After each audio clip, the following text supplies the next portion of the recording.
Hai guys, balik lagi sama Enkun di sini. Fancy Botak bisa merapat karena di video kali ini kita membahas lanjutan cerita One Punch Man. Setelah Garo yang dipukul oleh Saitama dan menghantam permukaan bumi dengan sangat keras. Lebih tepatnya kita akan mereview manga One Punch Man versi Murata, chapter 168 bagian kedua yang bersumber dari website dari UPM atau forum Reddit.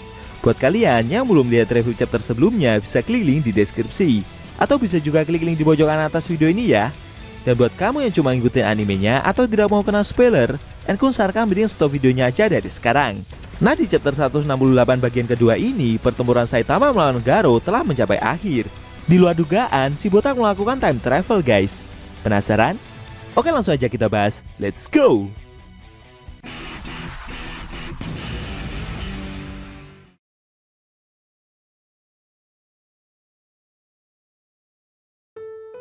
Pada awal scene, kita diperlihatkan Garo yang telah mendengar perkataan dari Saitama jika dia telah berjanji kepada Tareo untuk tidak membunuh pemburu pahlawan itu. Mendengar pengakuan tersebut membuat Garo menoleh dan melihat di mana bocah tersebut berada. Ternyata Tareo sudah terkapar tidak bernyawa. Setelah melihat kondisi dari bocah itu membuat pemburu pahlawan tersebut kaget. Dia berteriak sangat keras. Lalu dalam keadaan berlari yang tertatih, Garo seperti menangis dan mencoba menjauhi area pertempuran. Saitama yang melihat hal itu bertanya, pemburu pahlawan tersebut mau pergi kemana?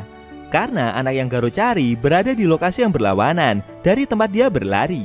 Sambil terus menangis, Garo mengakui jika ini semua adalah salahnya. Dia sudah terlalu dekat dengan bocah itu, hingga akhirnya membuat Tareo terbunuh. Tidak lama kemudian, Garo tersandung sebuah batu dan membuatnya tersungkur ke tanah. Pemburu pahlawan itu masih terus menangis. Dia mengakui jika dialah masa depan yang buruk itu. Tapi Saitama yang melihat kejadian tersebut berkomentar jika Garo terlihat sangat aneh, tepatnya semenjak mereka mendarat di bumi.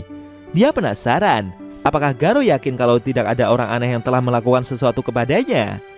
Garo yang masih menangis itu menoleh dan menjawab kalau itu semua dikarenakan jiwanya yang terlalu lemah. Pemburu pahlawan itu merasa jika kondisinya saat ini sungguh begitu memalukan. Dia mengaku kalau tidak bisa mengalahkan Saitama, maka dia tidak akan pernah bisa menjadi kejahatan yang absolut. Bahkan sebelumnya si botak juga bilang kalau Garo memang tidak cocok menjadi seorang pahlawan. Menurutnya ungkapan Saitama itu sudah menunjukkan sikap seperti pahlawan pada umumnya. Menurut Garo, jika si botak membunuhnya dengan wajah sombong, lalu mengkoar-koar idealisme dari suatu kebajikan, maka Garo akan pergi seperti penjahat asli. Dia mengaku ingin sekali menyelamatkan bocah tersebut. Mendengar pengakuan itu, si botak berkomentar jika sepertinya Garo cuma terlihat dan seperti hanya bergantung kepada bocah itu agar selalu mendukungnya saja. Mendengar pernyataan tersebut membuat Garo emosi. Pemburu pahlawan itu menoleh dan mencoba menyanggah apa yang si botak katakan barusan. Tapi setelah melihat inti tubuh Genos yang selalu dipegang oleh Saitama itu, membuat Garo jadi sadar akan samanya perasaan yang mereka berdua rasakan. Kejadian itu membuat Garo terdiam dan akhirnya duduk lemas seperti tidak berdaya. Si botak bertanya, dengan semua yang telah terjadi, kira-kira apa yang akan Garo lakukan setelah ini? Secara tak terduga, dengan tubuh yang sudah seperti tidak punya semangat lagi, Garo meminta tolong kepada Saitama. Ternyata Garo meminta si botak untuk meniru ilmu bela dirinya. Garo merasa jika harusnya Saitama bisa meniru teknik dan melampauinya lebih jauh lagi. Pemburu pahlawan itu memberitahu jika dia akan mewariskan teknik terkuat dari tinju yang selama ini Garo bayangkan.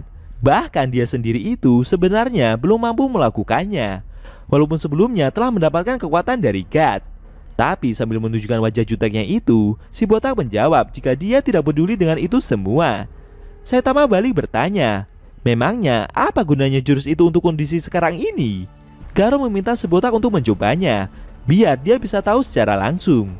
Melihat ekspresi wajah Garo yang terlihat seperti serius, Saitama akhirnya menerima permintaan tersebut dan akan melakukannya semampu yang dia bisa. Lalu Garo mengambil kuda-kuda dan seperti mengeluarkan bola cahayanya di antara kedua tangannya.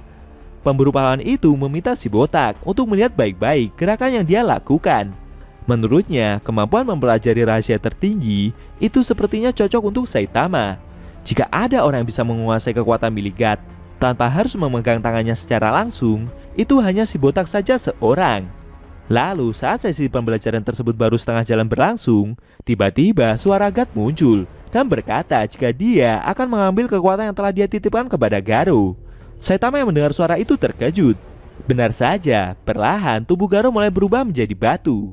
Si botak yang mencoba meniru gerakan dari Garou itu semakin tidak fokus. Garou yang melihat kejadian tersebut memarahi Saitama dan memintanya untuk kembali berkonsentrasi.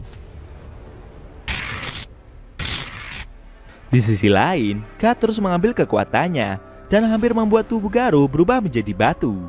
Tapi akhirnya Saitama benar-benar berhasil meniru jurus tersebut. Sebenarnya mereka berdua sedang membayangkan alam semesta. Partikel dan antipartikel diciptakan secara berpasangan oleh sinar kosmik yang Garou pancarkan. Saat partikel itu mulai bergerak ke arah yang berlawanan, mereka akhirnya meniru gerakan satu sama lain. Ketika semua partikel itu berhasil ditiru dan ada di dalam Saitama, mereka melakukan time travel dan membuat si botak kembali ke masa lalu. Saat tubuh memburu pahlawan itu semakin menjadi batu, Garou berpesan dan meminta Saitama untuk pergi mengalahkan makhluk itu. Menurutnya hanya si botak seorang yang bisa melakukannya. Dan yang harus dia lakukan adalah mengalahkan Garou yang baru saja mendapatkan kekuatan kosmik dari God sebelumnya. Saitama yang berhasil meniru jurus itu akhirnya mengaktifkan kekuatan time travelnya dan mulai kembali ke masa lalu. Sedangkan Garou yang kekuatannya telah diambil oleh God itu telah benar-benar berubah menjadi batu, serta perlahan tubuhnya juga mulai hancur. Di sisi lain, si botak masih berproses kembali ke masa lalu. Dia melihat semua kejadian dari pertempurannya melawan Garou sebelumnya.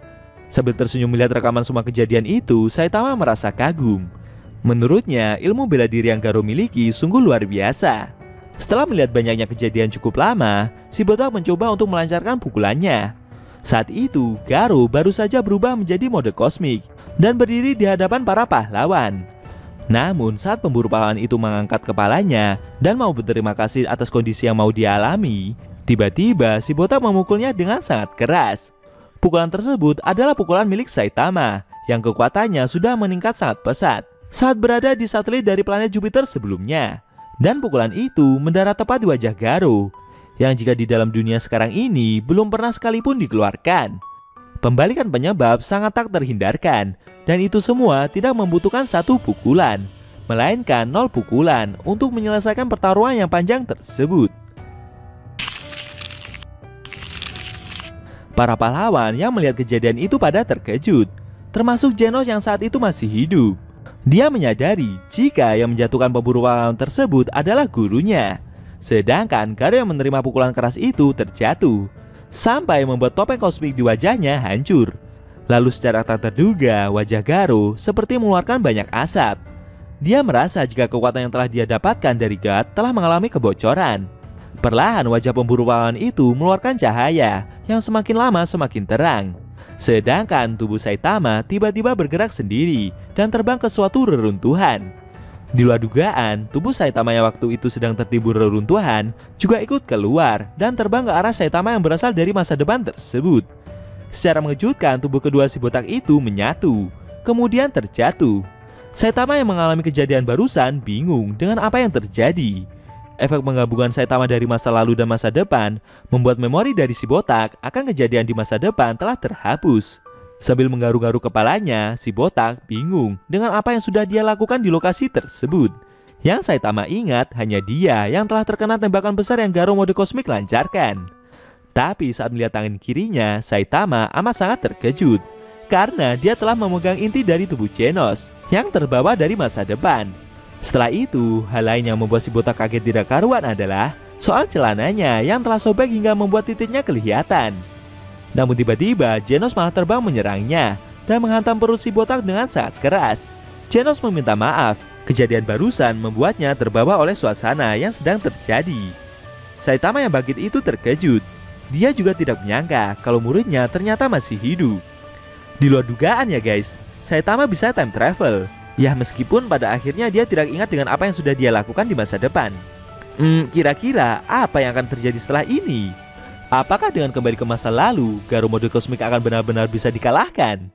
Sayang sekali, scene cerita manga One Punch Man versi Murata chapter 168 bagian kedua telah berakhir.